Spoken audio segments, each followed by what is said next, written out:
Então o apóstolo Paulo ele está falando assim que cada um aqui, como filho de Deus, faz parte do corpo de Cristo.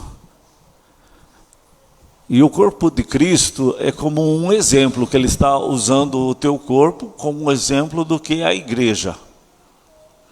E ele está nesse exemplo dizendo assim, Deus tinha planejado lá, antes da fundação do mundo, o objetivo que ele tinha para a tua vida. E Deus não planejou você para ser um objeto de desonra, mas ele te fez com um propósito, com um plano de ser alguém de honra. Então quando o diabo ele coloca alguém na sarjeta, ele está desviando esse plano, e ele está rindo, porque ele está dizendo assim, viu Deus, o que eu faço com essas pessoas que o Senhor ama? Por isso que muitas vezes eu chamo a atenção assim que o diabo ele tem o foco destruir as pessoas, e muitas vezes são filhos de pastores que sofrem muito na mão dele, como eu contei aquele exemplo de filhos de pastores lá em Francisco Beltrão, cada carnaval que havia, então aquele cartaz enorme lá na avenida principal, dizendo assim, tendo a foto daquele menino, e eleito Miss Cachorra Louca. Se você parar para pensar assim, mas que ironia que o diabo arrumou. Colocar filhos de pastores ali para ficar em evidência, né? É uma forma dele zombar do povo de Deus. E a gente tem visto isso na política, na televisão. Muitos de nós temos ficado muito preocupados com isso por causa da forma sarcástica, da forma que desvia a verdade e transforma a verdade numa mentira. Porque essa é a característica do diabo, em perverter, em mudar uma verdade e transformar essa verdade numa mentira. Então, perverter muda uma coisa que é verdadeira e transforma numa coisa ruim. E ele diz assim que quando ele te tira das trevas, põe no reino da luz, ele vai desenvolver esse plano que ele tem na tua vida. O que acontece dentro da igreja, e que Paulo estava falando sobre esses problemas, é que mesmo dentro da igreja a pessoa fica revelando a sua carnalidade, o seu gosto de ser estrela, de chamar a atenção, como Jesus mostrou assim que as pessoas dentro da igreja faziam coisas para serem vistos pelos homens, longas orações, esmolas, jejuns, sempre para ganhar o elogio, o apreço das pessoas. Porque a gente tem essa necessidade de chamar a atenção, de ser visto, e a gente gosta de estar numa posição onde as pessoas nos vejam bem, porque todos queremos ser aceitos e fugimos da rejeição. Isso faz parte de nós, e realmente é bom nós não sermos rejeitados, é bom sermos aceitos, mas quando isso é uma carnalidade, isso faz mal para nós. No caso da igreja, é como se cada um olhasse para o corpo e dissesse assim, eu quero ser os olhos, porque os olhos é a peça mais bonita que tem no corpo. Eu não quero ser o pé. No pé tem chulé, o pé não é legal. Eu quero ser os olhos, e eu quero ser aqueles olhos azuis, né? Aqueles olhos verdes. Então eu quero chamar a atenção, eu quero ser visto. Quem não sofre com isso? Quem não gosta de elogio? Quem não gosta de chamar atenção? Então, isso estava acontecendo na igreja. E aí alguém sentia o problema do complexo de inferioridade. A pessoa sentia assim: eu gostaria tanto do dom que o fulano de tal tem. Eu gostaria muito do dom que ele... mas se eu tivesse o dom que o Alex tem de comunicação, então eu seria o super crente. Eu não ficaria lá no banco como ele está no banco. Se eu tenho o dom da fala, da comunicação, então eu faria isso. Por outro lado, o outro diz assim: mas se eu sou o pé, não vale nada, é chulé, ninguém dá importância para o pé, e tenta cobrir o pé, põe um sapato, põe meia, ninguém olha para o pé e diz: mas que lindo que são esses pés. E a pessoa tem aquele complexo de rejeição, de inferioridade por ser o pé. E aí o Criador está dizendo assim: você não sabe a importância que você é por ser o pé.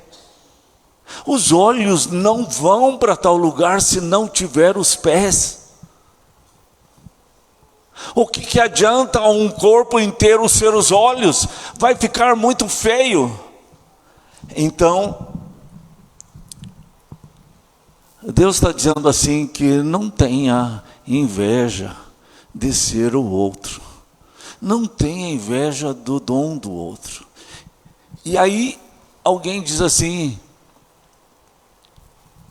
os olhos olham para o pé e diz: não preciso de você, não necessito de você. Aí um despreza o outro, um tem desejo de ser o outro. Agora, nesse exemplo que Deus está dizendo, um está desprezando o outro, está dizendo assim: eu sou melhor do que você, eu não preciso de você, fica você no teu canto e eu fico no meu. Eu sou melhor, você é inferior.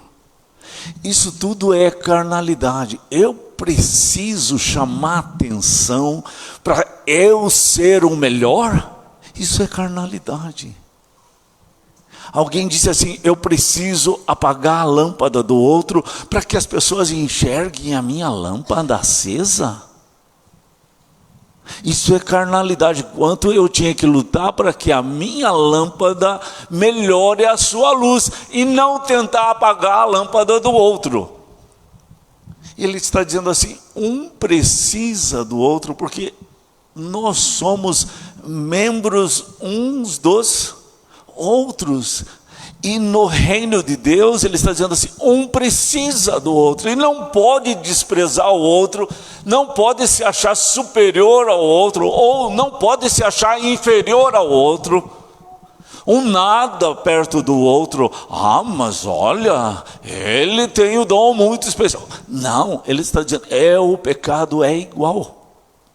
O pecado de se achar inferior é o mesmo pecado de se achar superior, porque é o pecado do orgulho.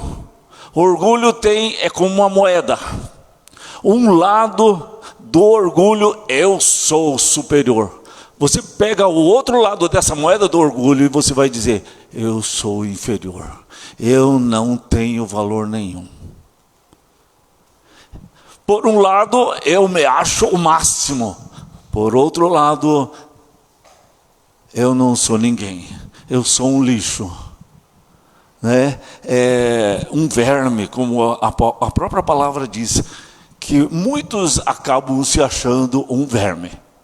Então tudo isso faz mal, mostra o orgulho, mostra a nossa vaidade, mostra da onde nascem os ciúmes. Jesus, ele denuncia isso como sendo um culto de si para si, porque era assim que os fariseus faziam oração: obrigado porque eu não sou como ela. Obrigado, Senhor, porque eu não sou como ele. Obrigado, Senhor, porque eu não sou como ele.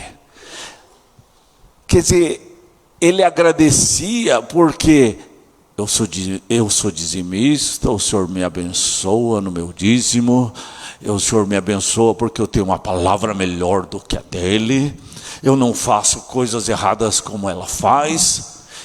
E a pessoa fica julgando as pessoas e se achando superior às pessoas, e parece uma oração até bonita, mas é uma oração orgulhosa. Isso está no Evangelho de Lucas, você pode achar esse texto lá. Então somos parte um dos outros, e se um sofre, todos sofrem. Se dói aquele dedinho menorzinho, todo o corpo dói. Quer dizer, se a Débora sofre, todos sofrem. Se ela caiu numa tentação, em pecado, a gente não diz bem feito, se lasque dedinho. Se vire, você procurou, agora ache, né? Levou uma martelada, bem feito. Isso é da nossa carne. Então Deus tem um plano. Deus tem um propósito para você. Eu estava estudando esse assunto quando eu estava estudando para falar lá no retiro do pessoal do Turvo, que o tema era para cair as máscaras. Tire a tua máscara. Perceba quem você é. Perceba a tua falta de autoestima. Ou perceba o teu orgulho quando você se acha, ou quando você faz alguma coisa para ser visto pelos homens. Quando você não se importa com a dor do outro e você diz, se lasque. Então, derrube essa máscara.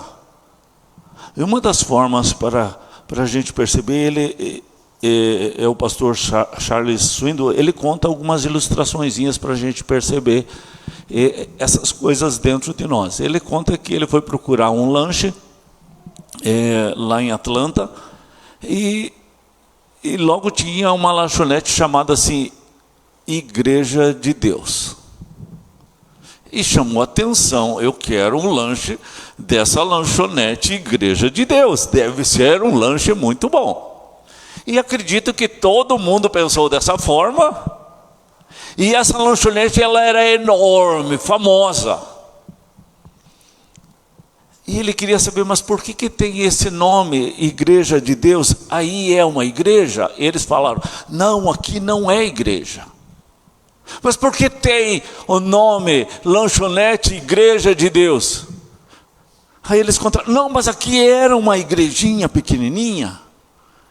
E um dia eles montaram uma lanchonete para ajudar nas despesas da igreja, para que ela fosse bem, porque a igreja não tinha dinheiro para pagar as contas. Então montaram a lanchonete, mas a lanchonete ficou famosa e a igreja sumiu. Então ficou só lanchonete, Igreja de Deus. Faz um ótimo hambúrguer, tem ótima batata frita. Mas não tem mais igreja, não tem mais evangelismo, não tem mais edificação dos irmãos, não tem mais perdão de pecados, não tem mais a missão dela ali naquele lugar, porque é uma lanchonete. Sabe quando a gente perde o objetivo? E você vem para a igreja só por vir à igreja? E você leva o nome de Cristo e você não se assemelha com Cristo? Cristo não vive dentro de você, você é só uma lanchonete Igreja de Deus. Ele ficou assustado com aquilo, porque ali tinha que ter uma comunidade que ia ajudar os jovens nos problemas da juventude, as crianças, os casais. Ia ter uma comunidade que ia orar por essas pessoas, ia ter sempre a mensagem da palavra de Deus. Mas não tinha. Era uma igreja que perdeu o objetivo. perdeu sua razão de existência e não conseguia mais dar o testemunho. Nada, você pode fazer o melhor hambúrguer do mundo, mas se a pessoa comer esse hambúrguer a vida inteira, sem falar essa questão de engordar, entupir as artérias, sem falar essas coisas, mas se a pessoa comer o melhor hambúrguer do mundo, ela vai ficar sempre satisfeita que comeu um bom lanche, mas ela morre e vai para o inferno se ela não tem Jesus. Agora sim, o que adianta fazer uma coisa dessa que dá bastante dinheiro sem Jesus? Sem a tua missão pela qual Deus te chamou? O que adianta você visitar alguém e ficar assistindo filme com esse alguém, novela, jogo de futebol, contar piada e não ler a Bíblia, não meditar nas coisas de Deus? E essa pessoa não ser edificada pela palavra de Deus, você está perdendo o objetivo, a tua razão pela qual Deus te chamou. E você vai ter assim o nome Lanchonete Igreja de Deus, porque o teu nome pode ser Levi, o teu nome pode ser Abner, o teu nome pode ser Mateus, o teu nome pode ser Davi, mas só nome. Falta objetivo, falta razão. Outro exemplo que ele conta é de um homem muito rico, que já morreu, um dos homens mais ricos do planeta, chamado Hughes. Milhares de pessoas dependiam desse homem para sobreviver, porque as suas indústrias eram enormes. Para ele ser um dos homens mais ricos do planeta, ele tinha que ter muita posse, muita gente trabalhava para ele. Mas diz o pastor que ele era um homem infeliz, um homem que não tinha propósito. Ele viveu uma vida de egoísmo, uma vida para ele, voltada para si. Ele amava as coisas e usava as pessoas. Deus nos fez para apreciarmos as pessoas, amarmos, cuidarmos das pessoas e usarmos as coisas. E ele fez o contrário, porque a pessoa egoísta, ela faz exatamente isso. Por causa de algumas coisas, um irmão briga com o outro por causa de herança. Esse homem tão rico, ele teria que ser o homem mais feliz da terra, porque ele tinha volume enorme de dinheiro, podia pagar o médico que quisesse, ele podia andar de avião o tempo todo, ele podia ir em lugares maravilhosos, ter adrenalina, mas não era feliz. Ele não tinha o contentamento que Deus dá aos seus filhos. Quando ele morre, não há um funcionário para falar bem dele. Todos têm alguma mágoa, alguma crítica. Ele dizia assim: todo homem tem um preço. Se todo homem não tivesse um preço, não existia um homem como eu, que comprei todos que eu quis, por dinheiro, por causa do amor ao dinheiro. Pela infelicidade e a falta de contentamento, ele não cuidava mais do seu corpo. O seu cabelo vinha até aqui atrás, a sua barba vinha até aqui, a sua unha tinha 5 centímetros. Ele era todo descuidado. Por quê? Porque a vida não tinha mais sentido para ele. A mulher dele não viveu mais com ele. Ele sempre usou as mulheres. Para ele, a mulher que valia é só mulher que trabalhava para ele, secretária, isso ou aquilo. Porque esse era o estilo de vida dele. Ele era fascinado por tecnologia. Ele era fascinado por máquinas. Ele era fascinado por indústria. Ele era fascinado por coisas. morre infeliz pela falta do Criador no seu coração, pela falta do perdão do sangue de Jesus na sua alma. É assim que a pessoa vive, no egoísmo.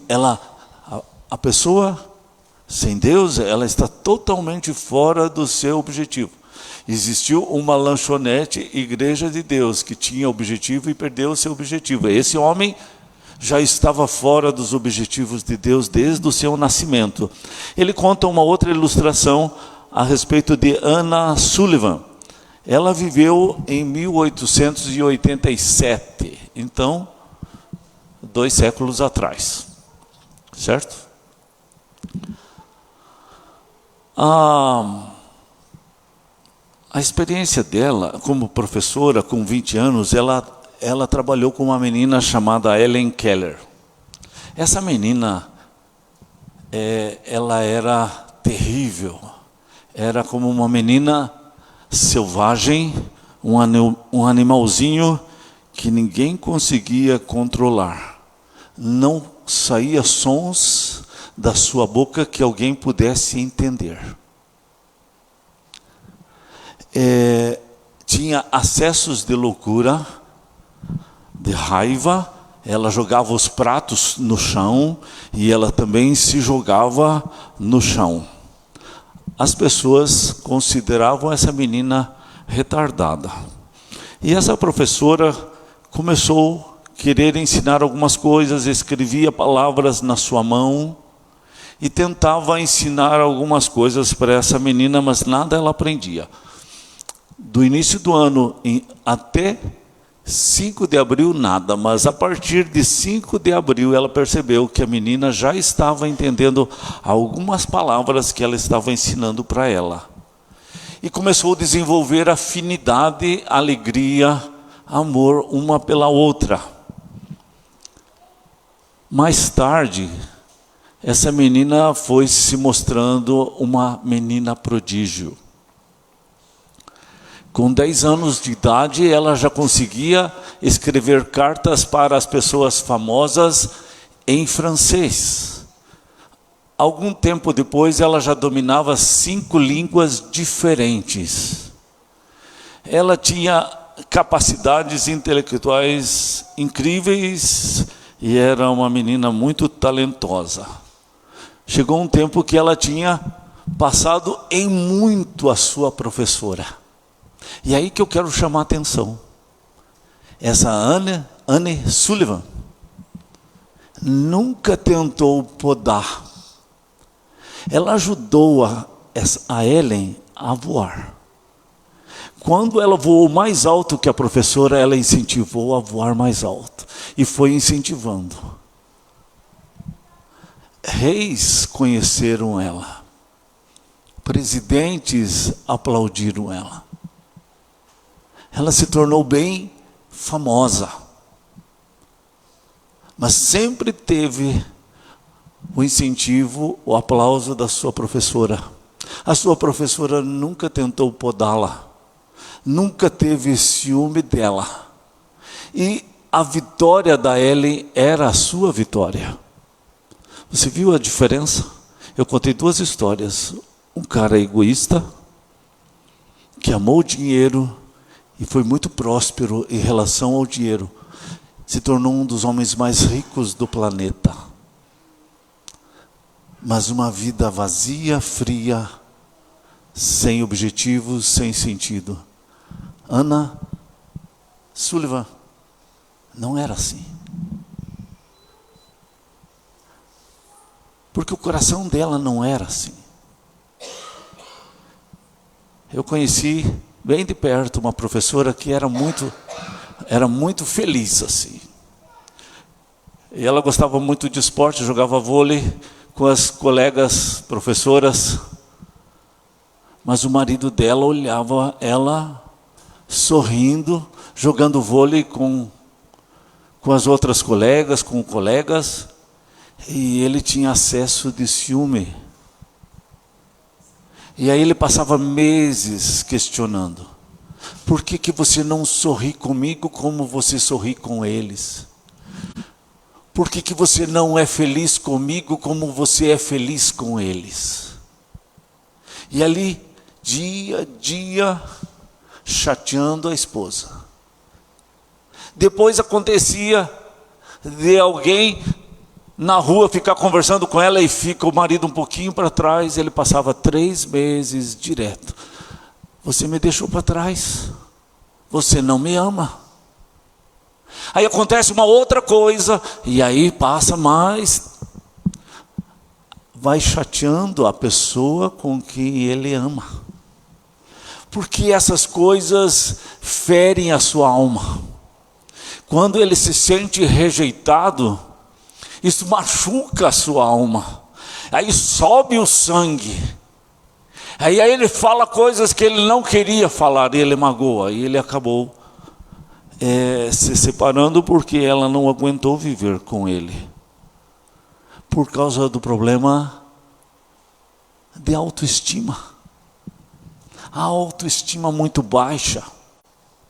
O sentimento de rejeição, não conhecer a si mesmo e não estar feliz com aquilo que Deus te deu. Isso torna a pessoa infeliz. Era isso que estava acontecendo dentro da igreja de Corinto. Um tinha um dom que chamava a atenção e os outros tinham ciúme daquele dom e queriam aquele dom. E não estavam satisfeitos com o dom que Deus tinha dado para eles. Esse já foi o pecado lá do jardim do Éden. Porque Eva não estava contente com o que Deus tinha dado para ela. E atiçou dentro dela o desejo de algo mais. É como a pessoa diz assim: eu cansei de ouvir falar do Evangelho. Eu cansei de ouvir falar de feijão e arroz. Eu quero caviar. Às vezes a pessoa se cansa do Evangelho e ela quer mais.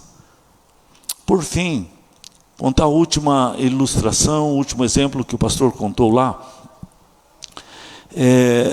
Ele dava palestra em seminários e ele falava muito sobre autoestima. E a pessoa muitas vezes encobre sua autoestima em algum dom, em dinheiro, em problema de autoestima em dar coisas para ganhar o coração das pessoas, mas não dá o seu coração. Essa pessoa ela é muito crítica aos outros e não consegue ser crítica a si mesmo. Mas sempre ela desenvolve máscaras que ela precisa derrubar. E ele, nessas palestras que ele fez a respeito de autoestima no seminário, teve um seminarista que veio chorar com ele, conversou muito com ele, se aconselhar com ele, porque ele tinha muito problema de autoestima.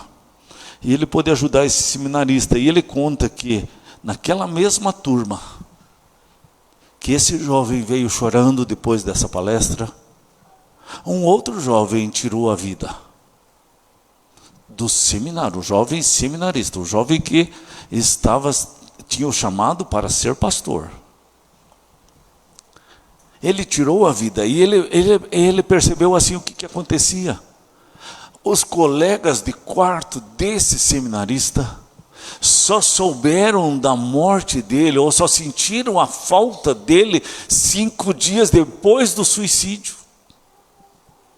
Então uma das coisas que ele percebeu é que a gente vive muito isolado um dos outros. E que os nossos relacionamentos eles são superficiais. Porque o egoísta, ele usa as pessoas, mas ele não se coloca à disposição das pessoas, de andar 1 milha com a pessoa, de comer um saco de sal junto com a pessoa, de fazer discipulado. Por isso que o discipulado é tão difícil, porque a gente não quer pagar o preço. Aí ele percebeu assim que os seminaristas tinham um relacionamento superficial entre eles, e eles seriam os futuros pastores, que também seriam pastores superficiais, que não conheciam mais profundamente. Ele contou assim que na formatura um se deu conta de que não mais veria o seu colega, porque num país grande, às vezes passa depois a vida inteira, um não vê mais o rosto do outro, e um chama o outro por apelido, e ele nem sabe o nome do seu colega. Aí ele põe a mão no ombro e diz: eu acho que nós nunca mais vamos nos ver depois da formatura. Me passa o teu nome completo e o teu endereço. Gente, no último dia, mostra a superficialidade. Eu não posso me envolver, porque isso vai me complicar. Então vamos brincar, né? Vamos fazer piada. Nada contra brincadeiras e piada, mas a nossa vida não pode ficar em torno dessas coisas superficiais, essas coisas que não transformam o coração dos outros. Então, o último versículo que eu queria chamar a atenção antes de nós tomarmos a ceia, eu queria que vocês abrissem lá, é João 13. Deus falou, já tem falado muito comigo em João 13, e eu queria terminar com esses versículos, João 13, verso 16 e verso 17. João 13, verso 16 e verso 17. Vamos ler juntos? Em verdade vos digo que o servo, que o seu senhor, nem o enviado maior do que aquele que o enviou. Ora, se sabeis estas coisas, bem-aventurados sois se as praticardes. Os discípulos tinham dificuldade nessa área. Eles sempre queriam saber quem que era o maior. Quem é o maior, Senhor? Quem de nós é o maior? Isso é orgulho. É autoestima muito alta do orgulho, se achando superior aos outros. Esse era o problema. Na hora que Jesus foi lavar os pés dos discípulos, Pedro disse: não, os meus pés o Senhor não vai lavar, porque é uma coisa muito humilhante.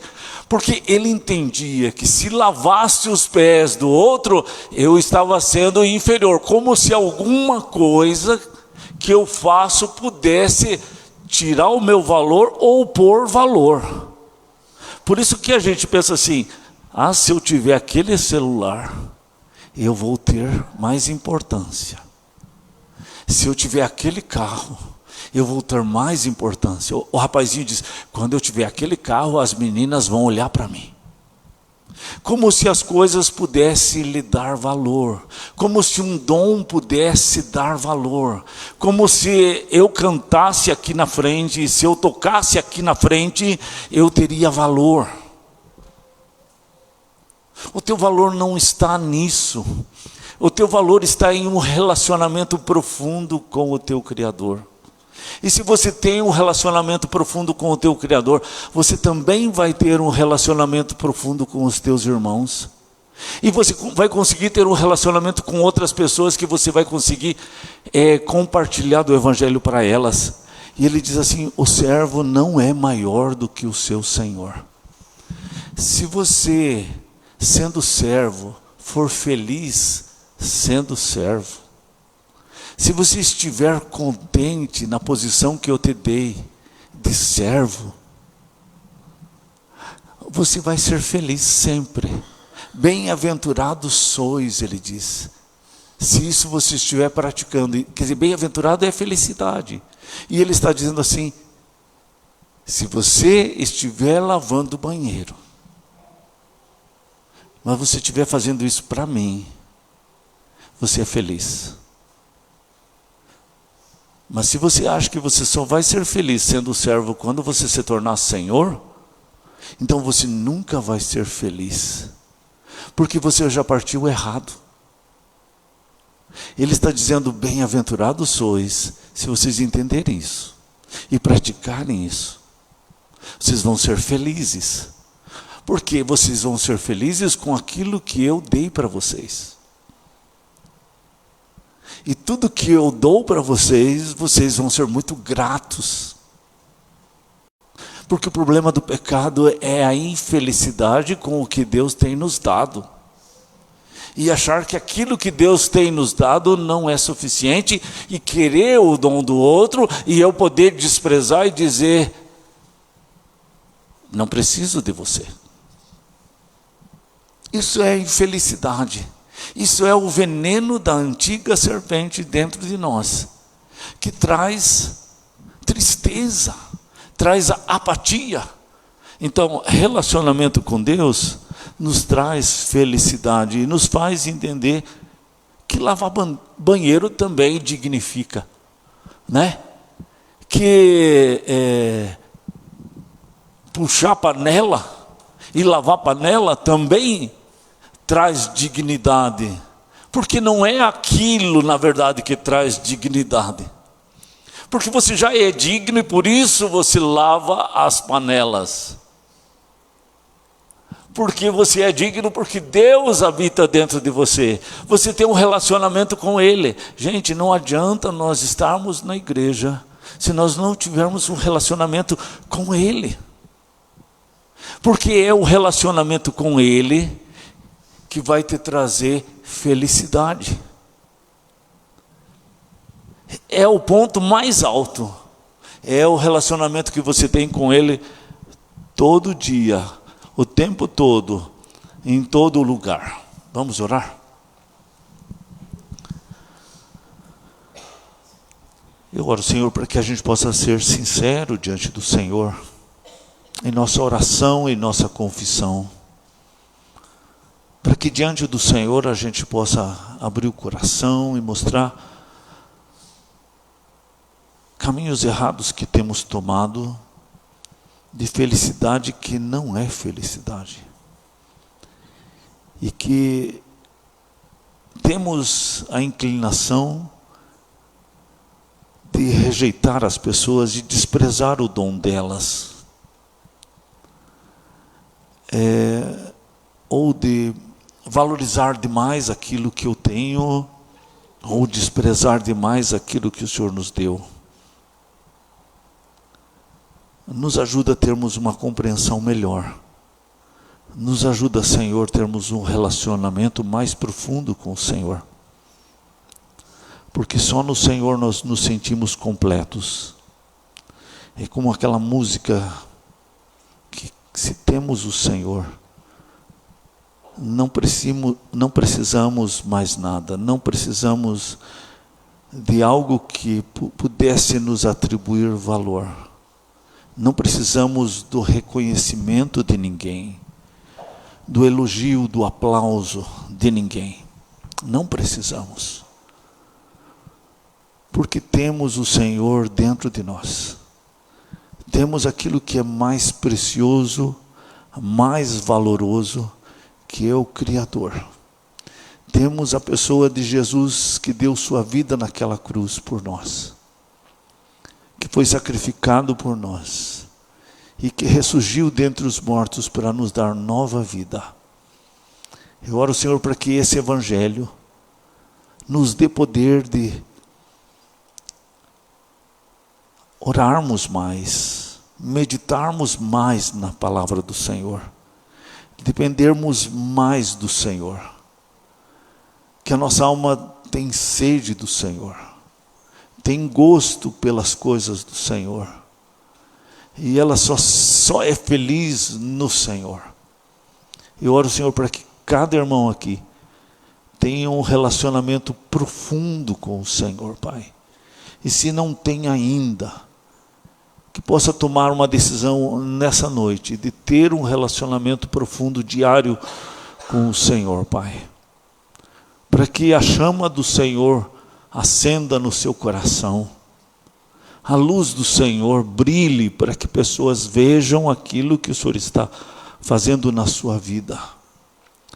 Para que também em todas as coisas que faz, no trabalho, em casa, possa brilhar a luz do Senhor, possa vir o contentamento com tudo que tem, o carro que tem, os bens que tem, a família que tem, o filho, o irmão, o pai, a mãe, a comida que tem, e poder agradecer pela comida que tem. Nos dê, Senhor, gratidão, nos dê esse relacionamento, Pai, esse convívio com o Senhor, Pai. Não podemos deixar isso esfriar, não podemos deixar isso se tornar religião apenas, Pai. Tem misericórdia, perdoa a nossa frieza, perdoa, Senhor, a indiferença, perdoa, Senhor, o pecado do nosso coração, a incredulidade, perdoa, Senhor, aquela força dentro de nós que quer desculpar o pecado, que quer justificar, que quer mostrar uma coisa que não é, Senhor. Nos dê convicção de pecado, nos dê arrependimento, Senhor. Eu oro, Senhor, pelo quebrantamento espiritual que nós precisamos passar, Pai. Ó Deus, para que o brilho do Senhor esteja no rosto de cada um, para que o nosso culto possa também ter o brilho do Senhor, possa ter a alegria do Senhor, Pai. Eu oro, Deus, no nome de Jesus. Amém. Amém.